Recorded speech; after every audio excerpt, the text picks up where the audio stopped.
Well, yes, this is Mr. Nailsin's Wednesday Comics. Extremely late. There's only 2 hours left of Wednesday as I'm taping it. But what can I say? Things got in the way. So, guess this will be a quick one to once again praise DC Comics' World's Finest series, which is easily the best superhero comic book on the stands from one of the big two, that being DC Comics, which is in a lot of trouble these days, but maybe they've figured out a way to survive. There's some positive things, looks to be on the horizon for it, but oh man, is there a lot of damage. But whatever. World's Finest remains the great bright spot. So they've concluded their initial storyline with the demon or the devil Neza, I guess. Or is it Neza? I don't know. But, you know, he was the bad guy and they dealt with it. But in the midst of all of that, there was a time travel story with Supergirl and Robin. And Robin got lost in the time stream and Supergirl was all broken up about it and everything. But after defeating the villain, they realized they were going to have to save him. He's lost somewhere in the past. And so that's what this issue deals with. Now, on the whole, I guess if there was a weaker issue, it's this one of the overall series. Not by much. The only thing is that I thought it should have been more of a Robin story. But of course it's World's Finest. It's, you know, Superman and Batman are part of it, and they are. So I don't know. It's not that big of a deal. It's fine. It's a good read. And again, it harkens back to classic early days of DC Comics and how they would do things and all of that. So Robin, Dick Grayson, finds himself stuck in the past. He leaves a message in a rock for them to find. And, well, good Lord, it's the whole world. Where would they find it? Well, he knew they would be on this island because that's where the tomb was in the previous story and all that. And that's where he was. How he gets back to the mainland and stuff, and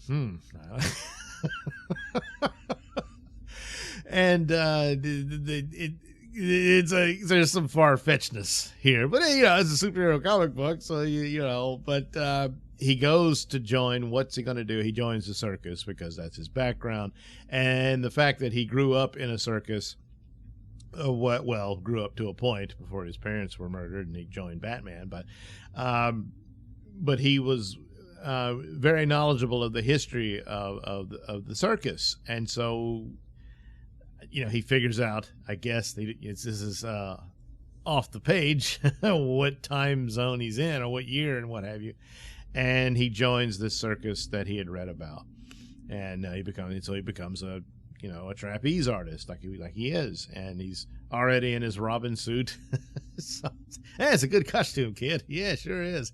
And so he's performing all his magnificent feats and whatnot for the shows, and then there's a murder mystery for him to solve, and a good bit of this I thought should have just been, that would have been in the core of the story. He has to deal with this. He solves it, and then he's rescued by Superman and Batman. Well, Superman and Batman show up pretty early in it, and but they still remain sort of supporting background characters to Robin's story here, and that's all well and good. But it's kind of silly here and there, and then Batman joins him in part of the trapeze act and all that sort of thing, and so does Superman as he's the new strongman of the circus and all this sort of stuff, and all of that. But and then the murder plot goes on, and there's the bad guy sets a fire, and Superman puts it out, but he's flying in to do it. I mean, it's like, don't worry, all the excitement, no one really could be sure if they actually saw a flying man. No, I think they did. And there's some amount of disturbing the timeline here with this. And, the reverberations could be, that's a theory I keep returning to if you watch my Star Trek videos. But But this is all done just for a fun, kind of silly adventure. Although the murder mystery is very serious, and Robin solves it, but also that the guy was putting animals at risk for being the culprit for the deaths. It's almost as if that was his big crime. But it was all about money and everything like that. So it's a good run, and it's a quick thing that they wrap up. I kind of wondered if I didn't know where it was going, and then it wrapped it up into one issue, which is interesting because these days the tendency is like, oh, drag it out forever, and they're chasing Robin through time and all this crap. And now they find him where he is, and of course Superman can break the time barrier, so they go and get him, and he has this little circus murder mystery adventure, and all's good, and they're heading back, and then you're off to a new storyline for the next issue. So there we are. The events of the previous story apparently go off into the Batman versus Robin series. I'll have to check that out and see what see if that holds to the quality of this one, because this one it's always going to be, it's set in the past. What time that is, don't worry about it. But it's Dick Grayson is still Robin and all that stuff. And but it's good. It's solid. It's almost an anomaly considering all the lazy crap with plastered over with identity politics and whatnot to shield it, which hasn't worked ever in any of the attempts they've done, and they keep quadrupling down, and yet there's some cracks there. Evidence of this, even though it's written by a massive SJW and Mark Waid. But even he must have seen the writing on the wall and realized, I got to actually just do some good work, and that's what he's doing here. Other books he works on, we'll see, but he's doing top-notch work here. This is good work, and that's the truth of it. It doesn't matter that, not fond of the guy, but when he does good work, he does good work because that's the truth. And that's what he's done here, and it's good. So I'm sure this is probably just going to become the world's finest cheering show because it's just, like I said, it's kind of an anomaly in this current era of entertainment, and certainly within the mainstream of comics. Are they the mainstream anymore? I mean, it's fading fast, but anyway, where there's good stuff, you call it out, and this is it. So the independent comic that I going through my stack of those, the latest one would be Plot Holes by Sean Gordon Murphy. This is a book that he did an Indiegogo campaign for. I backed it. My name appears in the book. Anyone who backed it, your name is in the back pages of the book. So right off the bat, it's beautiful to look at because his art is so excellent and so good.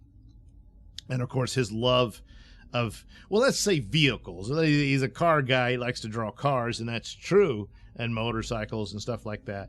But that also spills over into the other genres that he deals with, mostly superheroes, but also science fiction, where he's got to come up with all these vehicles.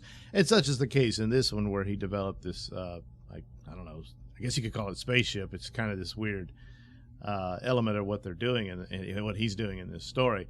But so, yeah, we'll call it a spaceship.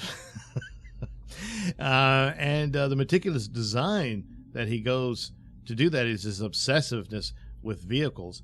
And he even, in the back pages of the book, where it has the sketchbooks and all that stuff and development of the characters, but also he did this cardboard model of the vehicle. It's like, good Lord, you're really dedicated. So I guess if it takes off, he would hope that there'd be a toy line. I don't know. So the story of it is that these are all people who are characters in books, and they're in some digital world, and they have to go in and fix the stories, basically, or they won't get published so that they can live on in this, I don't know, nebulous nether region that no one realizes is real, but it's created by the imagination of writers and whatnot. It's a concept that's been used quite a bit, and Grant Morrison would delve into stuff like that, and certainly with Animal Man and what have you. And it's also the idea for the multiverse and whatnot. It went all the way back to the Flash of Two Worlds, and says, oh, the comic book writer would dream of his story ideas, not realizing what he was seeing another universe where these things were real and actually happened, and then he wakes up and he writes his stories based on these dreams, and that's his inspiration for his superhero stories, because in another universe it's all real, and that sort of thing. Whereas here, the suggestion is that this is the imaginations of these artists and writers and what have you, creates this world, and they live. But if the books aren't successful, and I guess because they aren't read by other people, they cease to exist or something along those lines. It's not really nailed down quite solid in that. It has a colorful cast of these different characters. You could have done it in any other way, that it was a multiverse thing, because, well, I'm tired of multiverse. Sure, that's the thing now being beaten to death in a lot of outlets and what have you. But it still would have probably been a more solid explanation for this. It kind of reminded me of some of the aspects of like the Tron movie or something like that, where, the users are like gods and they descend down upon this world they created, which was only supposed to be these, fictional entities, but in the digital world they're real, and that sort of thing. That's not quite what happens here. There is a character who is based on someone who was real, but she died. Spoiler. And for a while, I thought they would reveal the lead character here, who I guess is sort of based on Sean Murphy himself. I thought they would reveal that he was actually real and brought into this world. But that doesn't appear to be the case.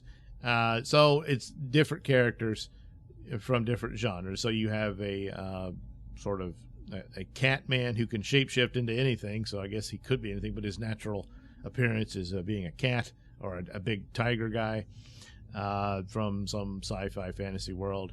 You have a vampire woman. You have a supervillain from superhero comics type world. And you have Calvin from Calvin and Hobbes, but a very rude and a-hole version of him, who's been plucked and saved by the editor, this woman who brings the team together. And the Calvin and Hobbes guy kind of steals the show. He's the most colorful. He's a bit rough, bit of an a-hole, but it's the comic relief of it.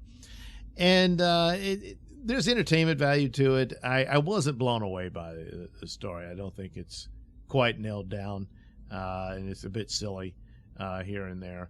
But of course, the art, as in all things with John Gordon Murphy, saves the day, because it's just so good to look at. There's possibilities with this as to what, I don't know. It's the kind of thing that doesn't need it. It seems to suggest that there would be a follow-up, and perhaps depending on how well it did, he might do another one. But it's not really necessary for what it is. It's basically cut and dried as to what they're doing.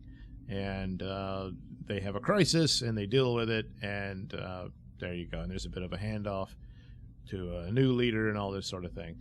And it's a fun romp in that aspect of it. But in comparison to the visuals and the art, the actual story and plot or what have you is very lacking in comparison to the excellence of the art. So that's how I would put it. Having bought it, I said, boy, I could have lived without this. No, that's not my attitude. I like looking at it. The concept, I think, is a little weak, and all of that. But that's it's not enough to be, for me to be irritated with it, or say, this don't bother.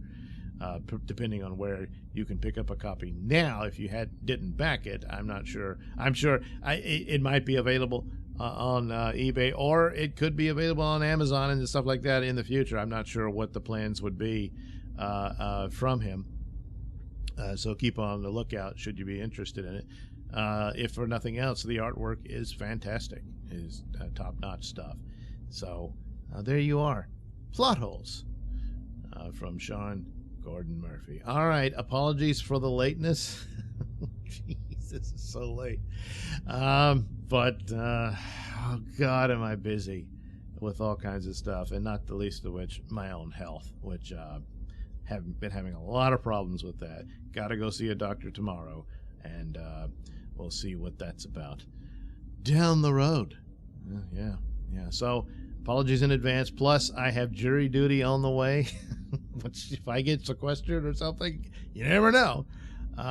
There could be quite a gap in the videos from yours truly.